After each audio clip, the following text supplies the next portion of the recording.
Many young people fail to achieve their goals academically, socially, or otherwise. Some reach out and get help in safe spaces.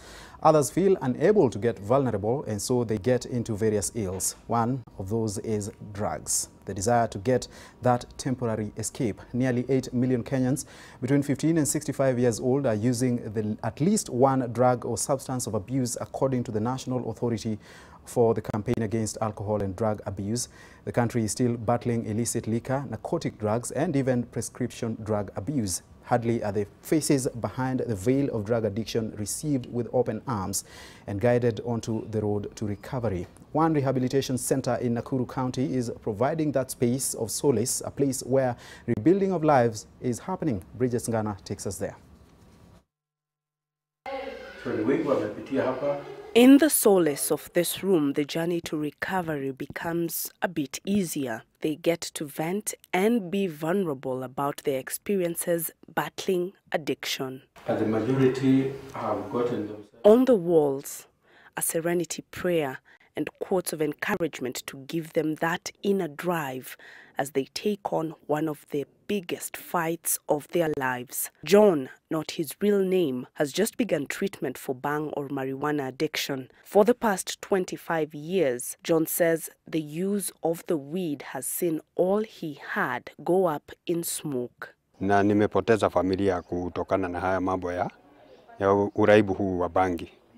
So sababu kama wewe ni mvuta bangi, inakuaffect sana, lazima unakuwa na anga. Ile anga kiasi cha juu sana. So naona lazima ikue kuna msukasuko katika ile familia. He says his daunting journey has just ignited his desire to cope with life's pressures. Nilipata grade nzuri sana ya kuniwezesha kuingia katika chuo kikuu, lakini katika ile hali ya kukosa karo ndio ilikaniingiza, nikaona sasa baba na mama hawana uwezo. Sina ndugu mwenye ninaweza tegemea ni sukume mbele.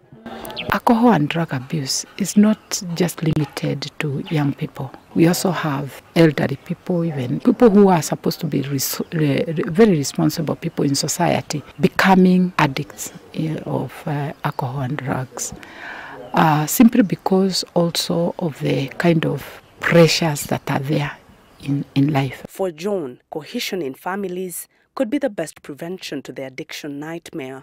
Wazazi sijui siku hizi tumekuwa very busy ya kwamba kila kitu ambacho tunaangalia ni mambo ya vitabu, mwanafunzi anafanya nini, but the role models we lack role models in our society nowadays. There have been budgets and efforts dedicated to deal with drug addiction, but the number of those falling into the abyss of addiction keeps increasing unabated.